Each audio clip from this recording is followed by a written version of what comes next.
next time I'm not going to do that. I'm just going to let it stay where it is. So yeah. So thank you for being patient with me. Thank you guys for joining me.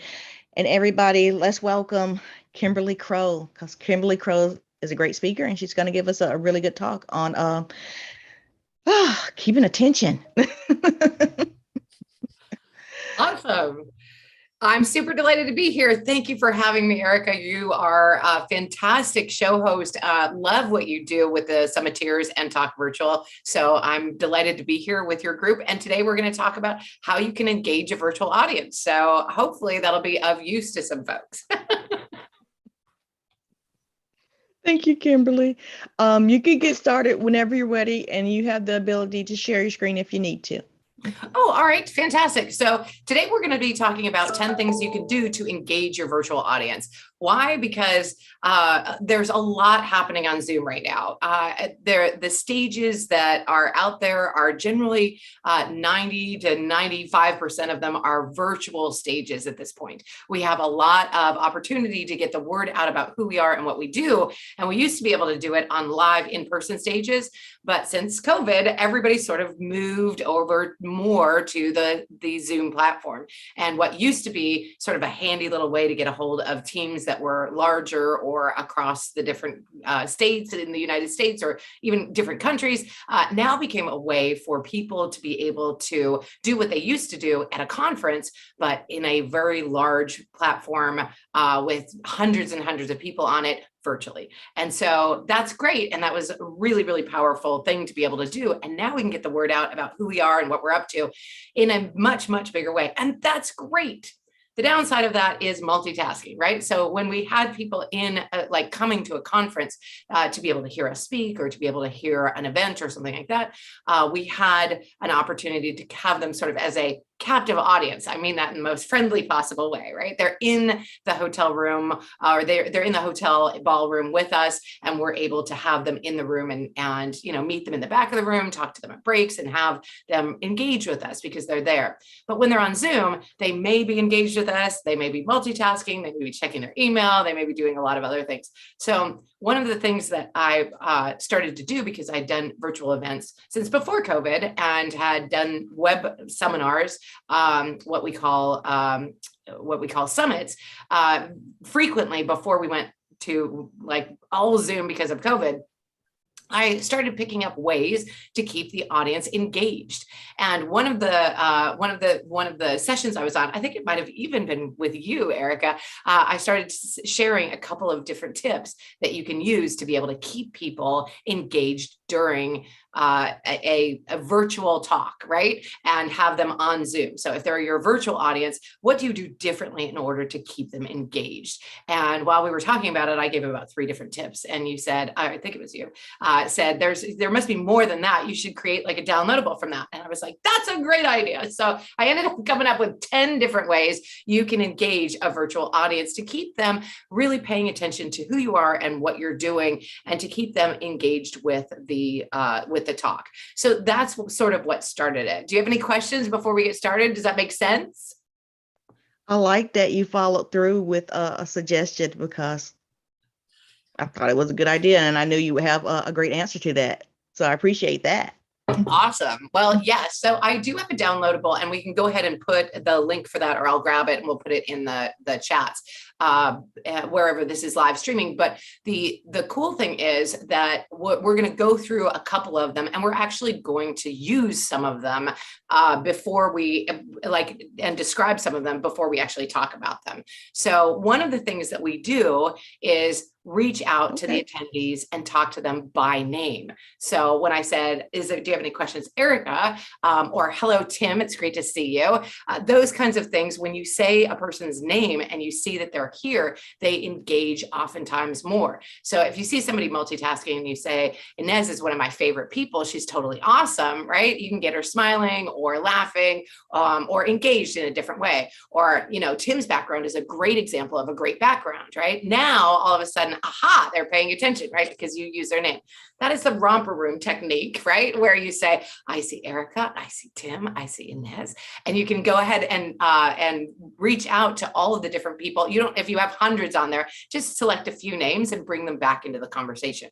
So that is one way that you can actually engage your virtual audience, is by welcoming attendees by name or calling them out by name to speak to them. We also recommend using waiting room teasers to build energy. Before this live stream, you probably had something on there that said, at 10 o'clock, we're going live with Kimberly Crowe, and we're going to be talking about this. When you have a Zoom room, you can actually put in the Zoom room while the attendees are waiting, there's something that you can message attendees in the waiting room. We're about to start. Super excited you all are here, right? And you can just type that in and then have that delivered to the waiting room before you actually get started. So I call those waiting room teasers, and we use them to build energy, because if your audience is in a Zoom room waiting a few minutes before you start, maybe they got there a little early, you can send them messages to let them know you see them waiting, and the event is just about to start. And for bonus points, you can actually ask them to think of an answer to a question that you'll be asking once you go live. So you could say, think of 10 things, think of some things that you use to engage your audience before you go live, right? And when you go live, you can ask them that question, right? What are things that you do to engage your virtual audience? Second, next, I think we're on number 3, open with a bang. We've all joined webinars and found ourselves like staring at some sort of slide or something in silence, or just one or two people, and it's not really very engaging. So on Speakers Playhouse, we actually start with a bang by doing an intro video. Now, Speakers Playhouse is a weekly event that happens on Thursdays at 10:30 a.m. PST and goes until noon. And when we open, we're talking to our tech team in the beginning, getting everything organized and making sure that everything's working. And then when we open the room, meaning we let all of the attendees in, we play an intro video. It gives a chance for people not to miss anything, because people like, hearing sort of the opening video. And if you think of TV shows that you've listened to, like the Friends TV show, as soon as I say the Friends TV show, probably that music is winding in your head, right? Where you're thinking, oh, I do remember that sort of intro music for them. So along the same lines, you could play a little intro video with some music, just talking, like doing some pictures of the event. Ours does have pictures of the event. It has some scenes from the event. It has some images and like people's faces and some people talking. And it's really a fun way to let people know that we're starting, but you haven't missed anything yet. So people who come in 1 minute, 2 minute, 3 minute late, they're just watching the video, they're getting a little welcome, and they're having an opportunity to say, oh, I'm excited about getting it started. This is very, very engaging, especially if you have lots of music or lots of quickly moving visuals. Maybe you have things sliding in and sliding out in your video, and this gets the energy up and gets people started on the right foot, if you will. We want it to be fun and energizing because we want them to be energized for the event, and we want to get them moving, maybe dancing, maybe smiling at least, and then you're already on your way, because once you get them physically engaged, then you can get them engaged with you in another way. Does that make sense?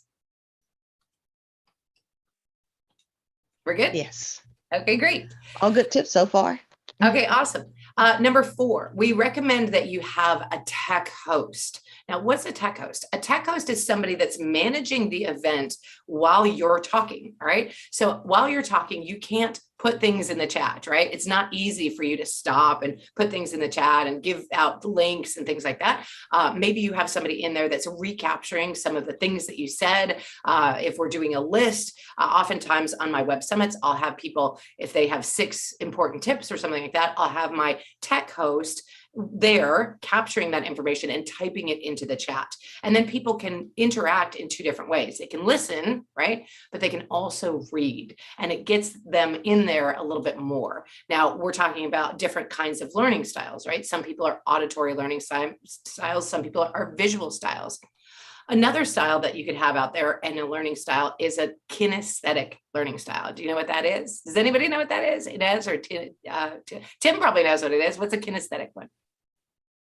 Moving around, that's right. Using your physical body to make to learn. All right. So moving around. Kinesthetic often would be typing something in the chat. So if you guys are with me, type heck yes in the chat box, right? That is a kinesthetic way of having them reconnect with you. So if you see a bunch of people type heck yes in the chat box, now you know that they're with you, right? So a kinesthetic learner can awesome. We got Erica Bates.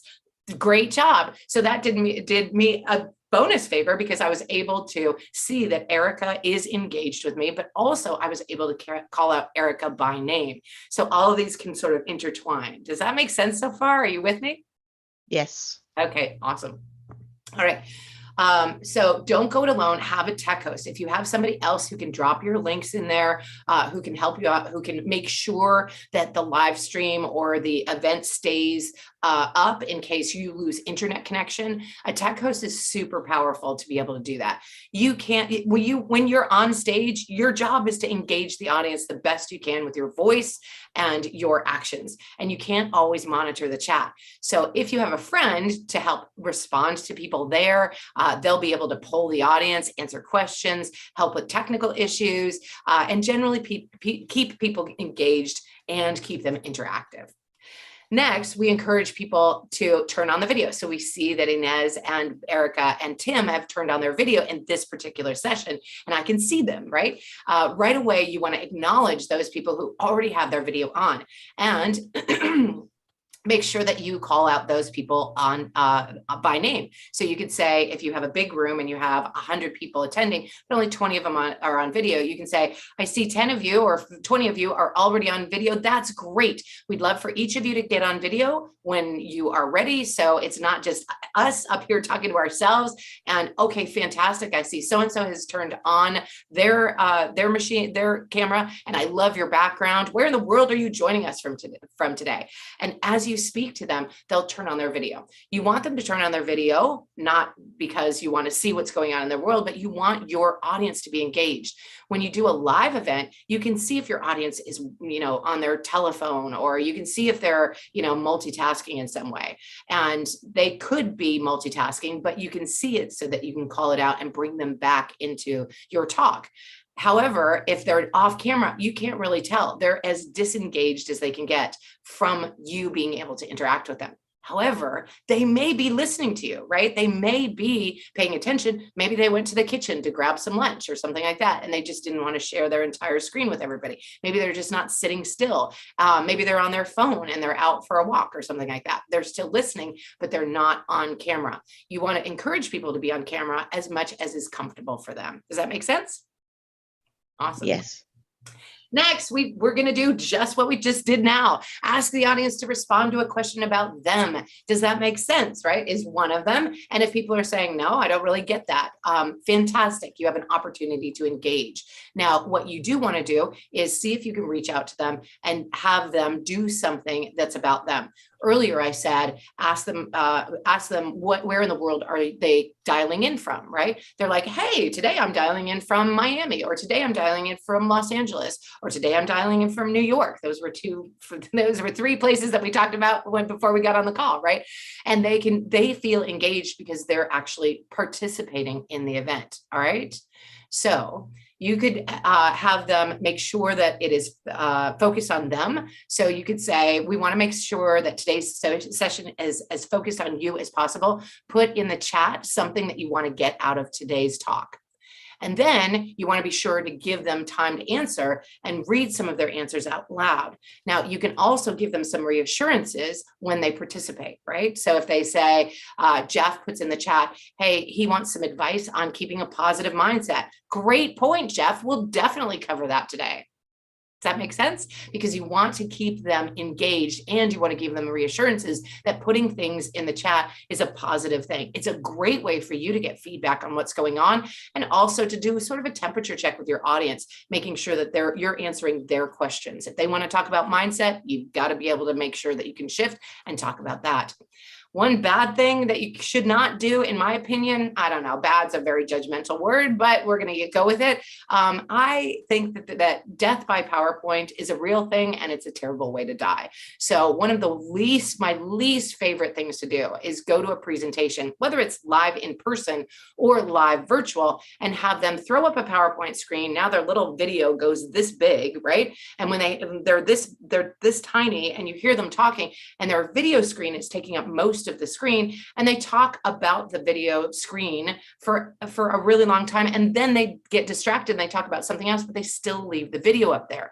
When you do that, you're really giving your audience a chance to disengage as well, because basically you're saying, hey, focus on this, not on me and what I'm saying. Now, even if it's something really important that you have to share, like say you have a visual that's a diagram that you have to share, absolutely share your screen, but then take it back down so you can really connect with the audience in eye-to-eye contact, if you will. You might also try something like a poll. So we're going to talk about how to train your dog today. If you already have a dog, put the name of your dog in the chat right now. If you don't have a dog, just put, I'm looking for my next forever friend in the chat. Something like that, where everybody can participate, but they can participate personally if they have something personal about them. So you have a chance to be able to engage the audience that way. So just a poll, and then have them, rather than think about something, you actually give them the answer. Put the name of your forever friend in the chat, or just say, I'm looking for my next forever friend. Now they don't have to think of something or create something. They're just responding to you. Everybody with me so far? I like that. I'm looking for my next forever friend.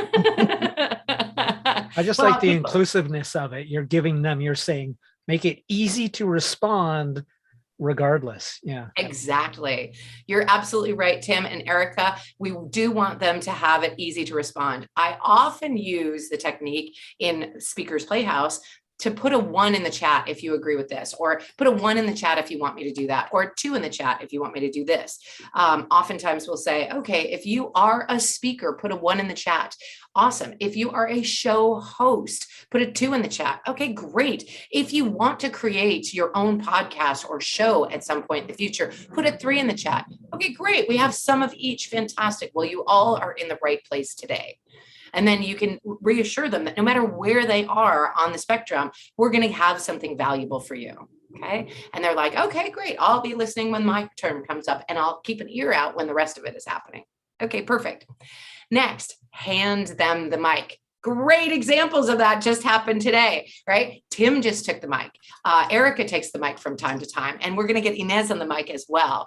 If you are one person droning on and on and on about a subject, it can be boring no matter how engaging you are. So what we want to do is ask the audience to share their thoughts and feelings. Allow for the idea that maybe some of your attendees might have some expertise in your subject matter, and let them share their views, right? So if I talk about Speakers Playhouse and I'm like, okay, this is totally awesome, and I know everything, and I also do all of these summits, and I'm super smart about that, and I'm sharing my information with the audience, great and all, but Erica is in my audience. She helps people put on summits of their very own. So while I'm waxing poetic about how great my system is, Erica might have something to contribute as well. In fact, I'm positive she does, right? So make an opportunity available to hand them the mic and share their expertise. They're going to find your attendees, Erica will feel respected, and the rest of the attendees will find value in hearing different perspectives, even if they're totally opposite from yours. Every time you shift speakers, you pull the attendees back into the conversation. Now, keep in mind, us humans have an average attention span of about 8 seconds. It's shorter than goldfish. So we need things to be shiny objects in front of us, and handing somebody else the mic can really, really be powerful. Erica, do you agree with that? Kinda. I have the best 90 minutes of my week when I'm at Speakers Playhouse. So that's a longer attention span. You do host a great show. So yeah.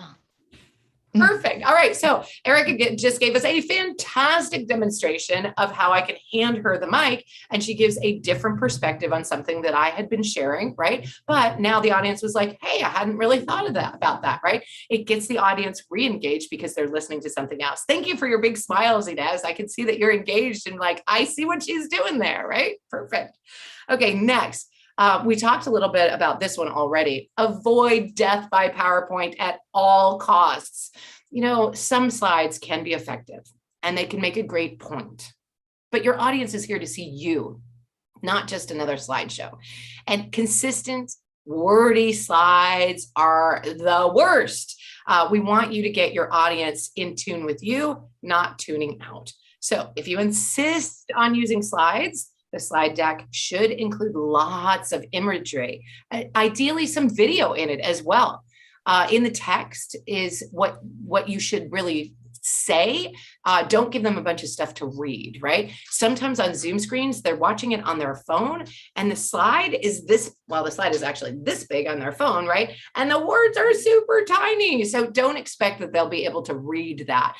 And worse, people will say, hey, is it possible to get the slides after this session? When they say that, you know that you have lost, because what they're going to do now is go make themselves a sandwich, get your slides later, flip through the slides and not really get any of the meat of your topic, right?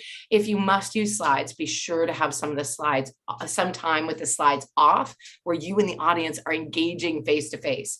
Make sure that they're still with you. Does that make sense? Is everybody with me on that one? Does anybody like, no, I love my slides? That was a good suggestion of having a video on there. I've never considered that before. My graphic design teacher also says when doing slides, 7 words or less, consider them to be billboards. Ooh, I like that. Yeah, powerful. All Well, right. directly So from the talk of the same name, he says 5 or less. 5 I or would less. argue three is ideal. 3 is ideal. I like that. Okay. Inez? I think it very much depends on the topic. So, you know, like if it's a complex topic, it's so much easier to have a little bit of visuals to just kind of, again, goes back to different learning styles, but to kind of like make it kind of clear, okay, this is actually what I'm talking about. So that makes a lot of sense. But of course, never have loads of text, because then people, yes, they're trying to read, but that has always been the case. And they're trying to read the text and they're not listening anymore.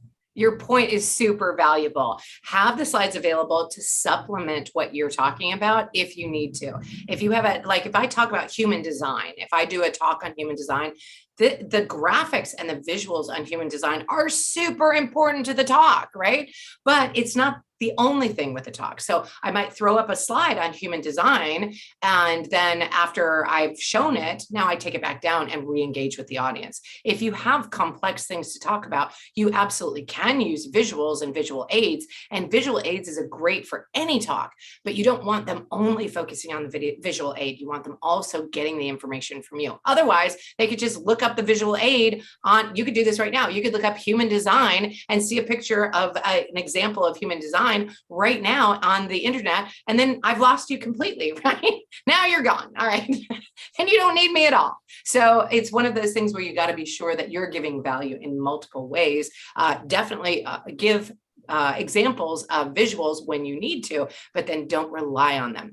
Oftentimes people will use visual aids as a crutch, right? Oh, I don't want them looking at me. Let me move over here so they can see my big logo and screen. Fantastic. Pay attention to that, right? And it's just a way of hiding, right? Stepping out of the spotlight because you're nervous about being on stage. So it's really the same thing with a podium in real life, you know, and on physical stages where you stand behind the podium and you're kind of hiding this way and like putting up your notes this way to protect yourself. It's a protection to make sure that the audience can't attack you like a grizzly bear. But I'm telling you that virtual audiences are not grizzly bears, that you're perfectly safe in your own home and that you can stand in front of the camera and be seen, and they want to see you. So visual aids, to avoid by death by PowerPoint, go ahead and bring in a visual aid, take it up and take it down whenever you can. Next, remember the chat. If your tech host is in there, they can recap some of your talking points in the chat, and you can ask your audience to keep participating. If they're active in the chat, here's the key. If they're active in the chat, they're more likely to take action at the end of your presentation. All right. If they're active in the chat, they're more likely to take action at the end of your presentation. Pardon me. At the end of your presentation, you're going to be asking them to do something, right? You're going to be asking them to download something or click on the link or come to your website or visit this next event that you're coming up, that you're going to be having. Whatever it is, you want them to be able to take action.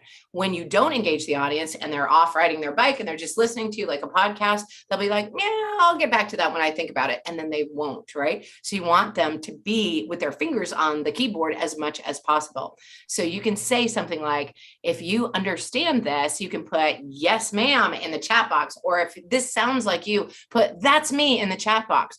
Awesome. Dr. Nguyen says, that's me. Fantastic. Glad to see many of you resonate with that. Wow. Look at all the chat lighting up. Yes, many of you feel like that's you. Okay. So when you check in along the way, it can increase engagement with your virtual audience significantly.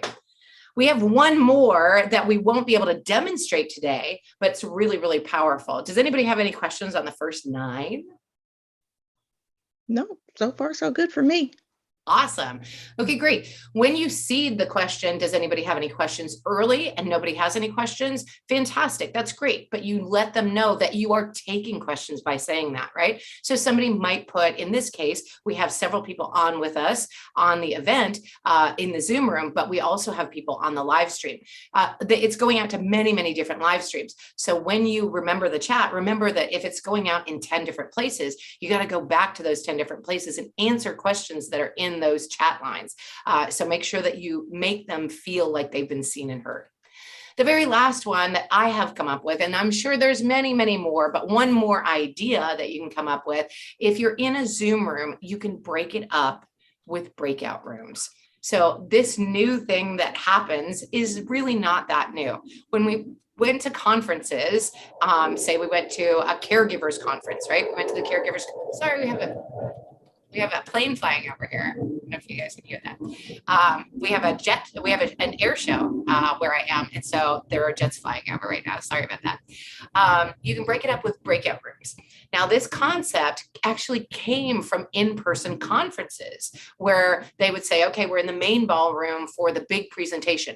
After we're done with that, we're going to have breakout sessions in ballroom A, ballroom B, and ballroom C. And those ballrooms are going to have this person speaking about this person speaking about that, and this person speaking about the other thing. So you got to stand up, right? Move your body around and choose where you wanted to go next. And it was sort of like a choose your own adventure, right? Like, what am I going to do? Which one am I going to pick? You can do the same thing with breakout rooms. You can do them hosted or non-hosted. You can have an opportunity for people to go in and give them a task to do, right? Like, I'm going to send you all to breakout rooms. You're all going to share what you got out of this presentation and what really you're going to implement in the next 2 months to be able to engage your virtual audience. All right. So you're all going to go to different audiences, and I want you to share your ideas of what you can do to engage your virtual audience, and then send them to breakout rooms. You can also send a moderator with them to have them each give a certain topic, like maybe they each have a minute to share, or maybe they can keep them on task. Or if it's complex, like, okay, you're going to go do these 5 things, then you have a moderator in those rooms with them so that they can do the 5 different things and make sure that they get through all of the tasks. That is a very powerful way to get your audience engaged. Now, for those of you who are control freaks or recovering control freaks, you may feel nervous about what happens when they're out there by themselves. But really giving them an opportunity to participate, to engage, and to give feedback, even if it's not directly to you, it's just to the other members of the audience, it can be a super powerful way for them to digest information. Because we talked about the kinesthetic learner, we talked about the visual learner, we talked about the audio learner, but we also have a learner that needs to be able to present. I learn by talking sometimes, and when you teach, you actually learn more, and we can be an auditory processor, right? We can be a verbal processor where we understand more after we speak it out loud. So when they're sharing, they're getting a chance to share, and they're processing more of the information. They're digesting it, if you will. And that's it. Those are the 10 awesome things you can do to engage your virtual audience. Woohoo! Thank you, Kimberly. My pleasure. Thank you, Kimberly. Would you happen to have the link? If you do, I will. If you put it in the chat, I will put it everywhere else. Yes. Let me grab that right now. And while I'm doing that, does anybody have any questions or any examples of how they have engaged their virtual audience? I have an observation. Yes. While attending a speaker Playhouse, when it first started, we used to go to breakout rooms, and then a lot more people joined, and we didn't get to go to breakout rooms. What if the playful out members had an extra 30 minutes to hang out in breakout rooms with each other? I like that. Really good suggestion. We've had a lot of people that say that they want it to continue, and that way we know that people are really, really feeling engaged. I like that suggestion a lot. Thank you very much for sharing. I think that a lot of people do want to have that breakout room feel and really stay engaged with people. We do have several other businesses that we work with. One of them is JV Directory, and JV Directory actually does give those 20-minute breakout rooms to people to be able to really engage. It's not something that we currently offer with Speakers Playhouse, but I know that it is something that our audience considers valuable. So we do refer them to that for that particular piece. I like that. So far, live streaming, all I have is the chat. Every now and then I have, well, every Friday, I have the mastermind group where I talk to people. But anything besides the, you said put in ones and twos to get interaction in the chat, have a call to action. Is that also in the chat? So I'm announcing that and putting it in the chat. I'm really delighted that you asked that. Our call to action today is we would love for you to come join us at Speakers Playhouse. Speakers Playhouse is a 90-minute event where if you are looking to talk to virtual audiences and use other people's audiences or other people's stages as a way to get the word out about who you are and what you're up to, we would love for you to come join us at Speakers Playhouse. You can go to speakersplayhouse.com, and we will also put a link in the chat, make it available to everybody because we would love to have you come check it out and see what we do in order to engage our virtual audience. And it is super engaging. It's a fun networking event. It's 90 minutes. We call it the best 90 minutes of your week. And we try to live up to that. I used to say it's the best 90 minutes of your week or your money back. It's a free event. Ha, ha, ha. And then I just got tired of saying that. So I didn't say it anymore. But really, a lot of people will jump in and say, this is the best 90 minutes of my week. For speakers, if you are a speaker or a show host, it's a great way to connect and fill your stage. I know a lot of podcasters are like, I don't know what I'm going to talk about next week, or I don't have a guest for next week. This is a great opportunity to be able to connect with amazing people and share who you are and what you're up to in the world, but also to find your virtual audience, to find other people that can speak about who you are and what you're up to. So totally fun opportunity for you. So we'll put that link in the chat as well. It is in the chat now. Awesome. Well, everywhere. Fantastic. If anybody has any questions, or I know that other people have some really good ideas of ways to engage their virtual audience, what are some of the things that you do when you're doing a summit? How do you engage your virtual audience? Are you asking me or everyone? I'm asking everybody, but Erica, I'm sure that you have a couple because you do summits, so you must have quite a few. So I love AirMeet, and I hope I'm not jumping in front of anybody, but I love AirMeet. And in AirMeet, there are these, like Zoom, there are these buttons you can push that have little animations, and like they're clapping, they're hearts, they're like cool sunglasses with a smiley face. Just to show interaction. And in AirMeet, you can see how many people engaged with that speaker. You can also see who left that speaker and went and hang out in the lounge. But yeah. So that's a really good one. We didn't talk about that. On Zoom, there's a feature that Inez employed where she used the little clappy hands, right? Or you can do a little heart. You can do emojis and share that.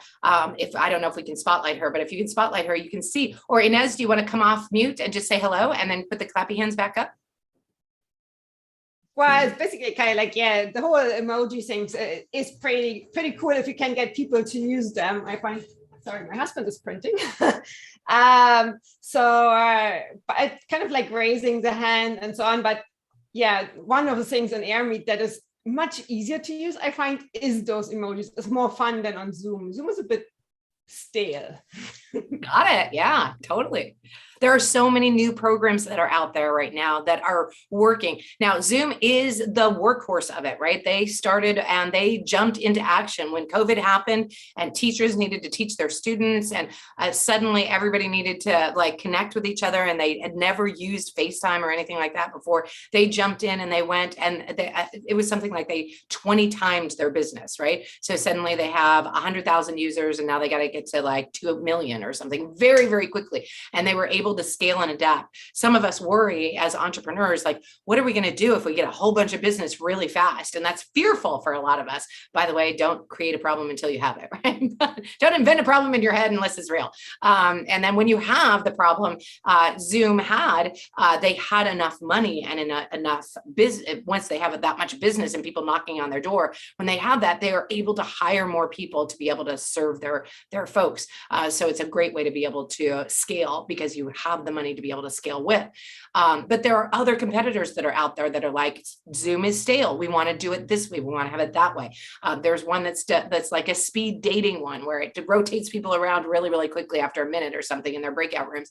There's others that are presentation style on the web. So you can have lots of breakout rooms, but it's all happening on one web page. So you don't have to dial into Zoom. You can just get to it from your browser.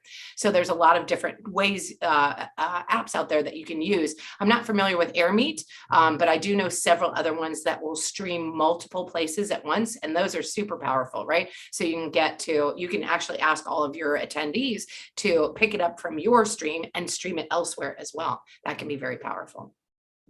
Mary says, I love AirMeet too. I appreciate you. Mary has joined us. She's not on camera or on the microphone yet, but she is with us and participating in the chat. So a great way to engage with somebody who's off camera, and that she's off camera for whatever reason, that's totally fine. But we do want to be sure that we acknowledge somebody who's off camera, but also participating. That encourages the other people off camera to participate as well. That's a good tip, and one I didn't think about. So I do apologize, Mary, but now I know better. Thanks, Kimberly. One thing I do, and I can't talk about virtual events, but live events, is as a language teacher, right? Everybody wants to do groups, and they tend to want to do larger groups. The ideal group size is actually 2, because that means one person is speaking and one is listening. And of course, for language, that makes the most sense. But for anything, right? If there's a group of 5 people, there could be one playing Angry Birds and 4 other ones, and one really energetic one talking. The smaller your groups are, the more it basically forces everybody to participate, but also because they're doing something different, like you were talking about, is it helps crystallize their learning, because now they're taking the learning and then saying, like you said, give them an assignment of some sort, like, so how are you going to use what you just learned? And then send them into small groups where they're either listening to the person speaking or vice versa. There's no downtime. There's no sort of loafing in the room doing nothing. That's a great perspective. I do find that smaller groups have people feel more safe, right? And they may open up and engage. I often find from a different perspective, I often find that when you put people in a room of 2, you have people feel put on the spot, like, oh, I wasn't planning to participate today. And it makes them nervous. And sometimes they jump out. So we want to be sure that people feel comfortable and engaged in a small enough breakout room, but we don't want them to feel like it's so small that they've been put on the spot and they're responsible for something if they're not ready to do that. Because some people are just at that learning stage where they're starting to build that know, like, and trust of your group, but you don't want to put them like on a pedestal right away and make them do something. And interestingly, you used the word force. It forces them to come out of their shell, and it does, right? And that can be a good thing, and it can be an intimidating thing as well. So you want to be sure that you give people the comfort level, but also the small enough group to make sure that they have an opportunity to engage and feel safe. Great point, Tim. It's actually kind of like the whole thing about forcing. Sometimes I just made a comment today on AirMeet because, like, one of the discussions we had last week, for instance, and also with other people, is sometimes you need to force people to have an experience in order for them to know what it does to them or for them. Absolutely. Because that is one of the things on Air Meet is like, you know, people who might not be as tech oriented, who might not be, hey, you know, I just try things out. You might just not try it out. And then they're actually missing out on things they would probably love, but if they're not trying it. That's true. But people are people, so you got to engage them at the level that they're at. And it really also depends on what you're trying to do. So say, for example, you are teaching a yoga class, right? You don't want people not participating in the yoga class, right? You want them to participate at least some, right? You want them to do, like, they're coming for the purpose of being brought out of their comfort zone, right? You're teaching them to do something new. And if that's your venue, you want to be sure that they do that. If you're teaching a class on communication and they're not willing to participate by communicating, they might not be in the right place anyway, right? And so you want to be sure that they have, that it's right, whatever you're doing is right for the venue. If people have paid for personal development or paid for a result, you want to be sure to encourage them, force them might be a strong term, but force them to participate so they're getting the results that you are promising from the virtual event. So getting them out of their box, right? So oftentimes in Speakers Playhouse, I will say, okay, how many of you are speakers? But I'm a speaker in the chat box, and a whole bunch of people, but I'm a speaker in the chat box. And I'm like, great, we're going to bring you to the mic. So everybody raise your digital hand. Here's how you do that. And I have 100 people in the room and 30 of them raised their hand. What happened with the rest of them? They're like, ooh, I'm not ready yet, right? Like, I don't know what she's going to make me do, right? Like, oh my gosh, right? And I'll be like, wait, there's only 30 of you that are speakers? Really? Come on, folks. If you're a speaker, raise your hand. And so I'll nudge them a little bit. And that's to make sure that they're participating. And then I'll let the rest of them go. So maybe I get another 10 people. Now I got 40 of them on. What happened to the rest of the 60 of them, right? So we're going to go through, they're going to see what happens, right? They're going to see that people get on the mic, they share what they need to share, and they get off the mic and nobody dies. And they'll be a little bit more comfortable, right? So then we start getting the other people wiggling in at the bottom. And so you got to make sure that you're playing with your audience along, encouraging them, but not making them so uncomfortable that they're like, no way, I'm out, because it's super easy for them to push that leave button, right? You don't want them to push the leave button and check out. You want them to feel comfortable, safe, playful, fun, engaged. One of my favorite memories of being on Speakers Playhouse, you had called out Shiraz, and he says, I know you have a stage. How come you didn't raise your hand? And he says, my calendar is full. I love that. Yep, I do. Sometimes if I know somebody, and I know Shiraz very well, he's a good friend of mine. So if I can call somebody out by name, in this one, I know Erica very well. I know Tim somewhat, and I know Inez not very much, but I've seen her around before and I love her smile, right? When I started my talk, there were times where I would call out and say, are there any questions? And there weren't any questions. That's fine. It's seeding to let you know that I'm going to take questions. But then I would call out Erica, because I know she's comfortable coming back on the mic, and I would say, Erica, is this happening, or what's your feeling on that, right? And have her engage, let the other people see that I'm not going to embarrass them, that I'm not going to, nobody dies from getting on the mic with me, and that they have an opportunity to come, share, and then get off, and they see an example of it, and it makes them more comfortable. Then later in the talk, Tim was more comfortable coming on and being able to share his thought, and then eventually Inez did as well. Am I saying your name right, by the way, Inez? Am I saying that correctly? Okay, great. She was comfortable coming on and sharing a thought of hers. So super powerful way to gently engage your audience. Some people are just really terrified. Public speaking in front of a group is something that terrifies some people. For those of you who are very nervous about speaking and public speaking, I will share with you that if you get the nerves, right? Like, I'm nervous to get on stage, I have a little idea for you where it's a mindset shift that can help a lot of speakers who feel intimidated to get on the mic. When you feel nervous, you may have like a tightening in your stomach, or it may be doing flip-flops. You may feel butterflies. You may feel that tightening in your chest or in your throat. Your ears may be ringing, or your head may be spinning. And when that happens, you're saying to yourself, like, these are real symptoms. This is a real feeling. I can't just ignore it and get on stage and pretend it's not happening, because it is happening. You are feeling those feelings. So what I would recommend, and what I've encouraged people to do, is embrace those feelings and say, yes, I am feeling all of that. That's really happening in my body. It's not just in my head. It's not just imagined. It's really, really happening. But those feelings are also the feelings you feel when you're excited about something.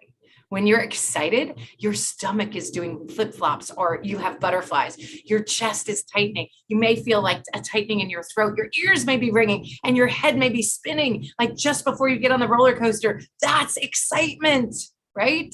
And if you say to yourself, instead of, I'm so nervous to get on the microphone, I'm so nervous to publicly speak, I'm so nervous to get on stage, instead, you change that one word to, I'm excited to get on stage. I'm excited to grab the microphone. I'm excited to do public speaking. And you can adjust how you address those real feelings by changing the mindset.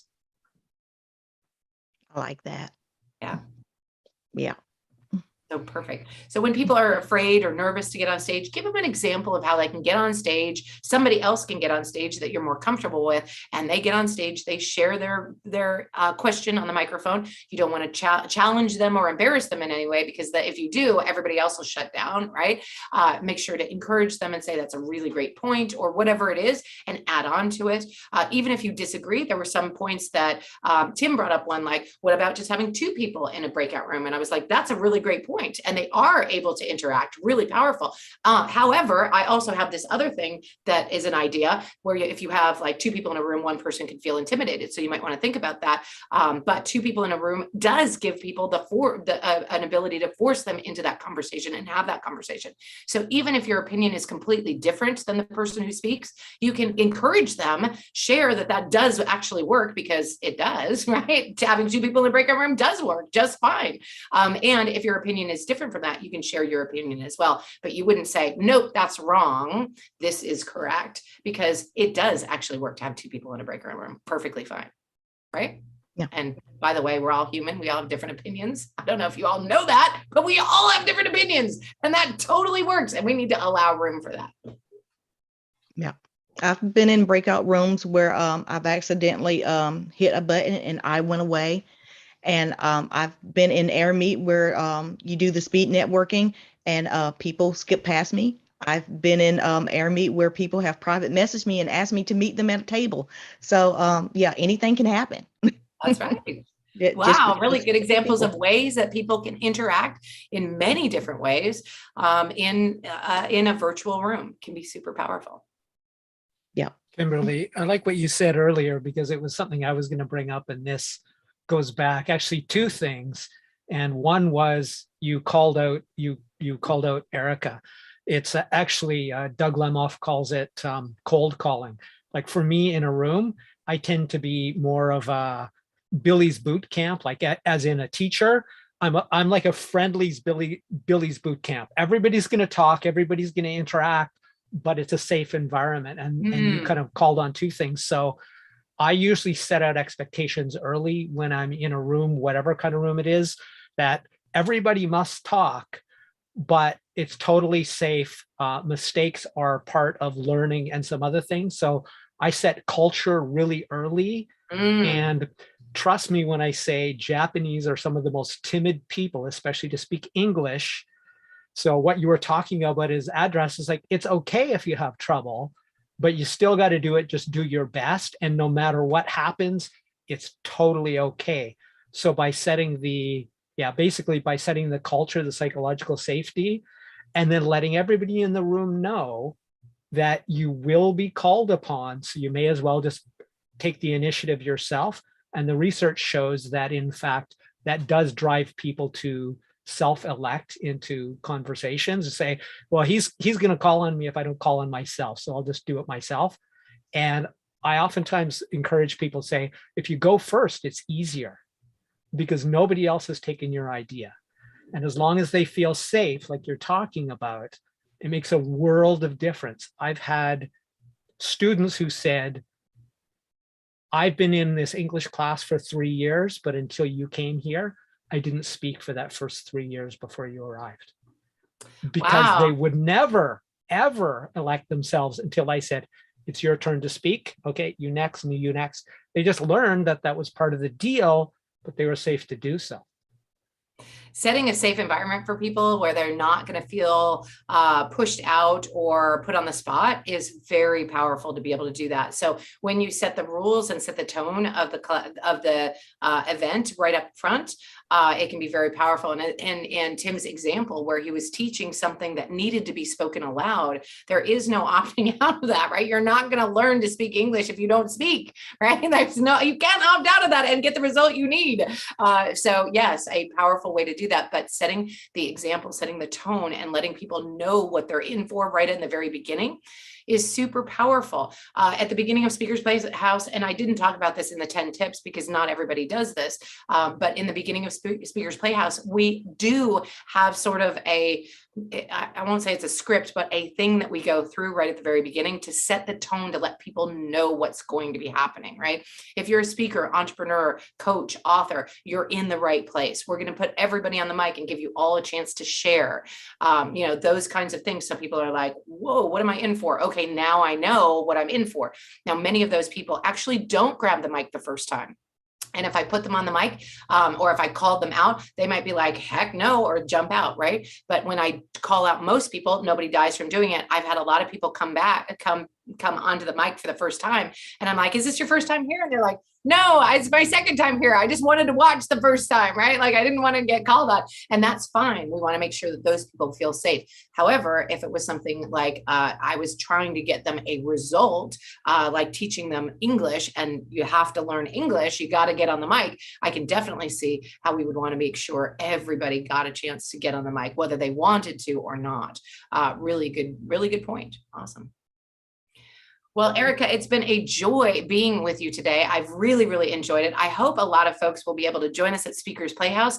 And I also have included in the chat here, so you guys can grab it, a link to Speakers Playhouse, and also a link to grab the 10 virtual surefire ways to engage your virtual audience. And I've included a link for them to be able to get that as a PDF download. So for those of you who are visual learners and didn't really want to just hear me talking about it, you can grab the link and check it out and get your PDF and see the 10 things all at once. All right. Thank you, Kimberly. I appreciate you coming and sharing your time and knowledge with us. It's appreciated because I did learn something today. Thank you. Wonderful. That's my goal. Actually, my real goal is to make people laugh out loud. So if you chuckled or laughed today, hopefully you guys can let us know. Put LOL in the chat or the stream or wherever you are, because that's my goal. I want everybody to have a good time while we're out here playing, because it's all for fun. If we're not having fun, it's not worth doing. I would love for you guys to come check out Speakers Playhouse and have some fun with me. All right. Well, thank you, Kimberly. So you guys who are watching via live stream, got to stop it now because it's time for do our regular things on the mastermind, which would be I gotta bring it up now. On the 5th Fridays, we revisit our goals for the year and how it's been going. Then we'll go to a hot seat and we'll answer questions about how have your goals fit in your funnels, in your sales funnels.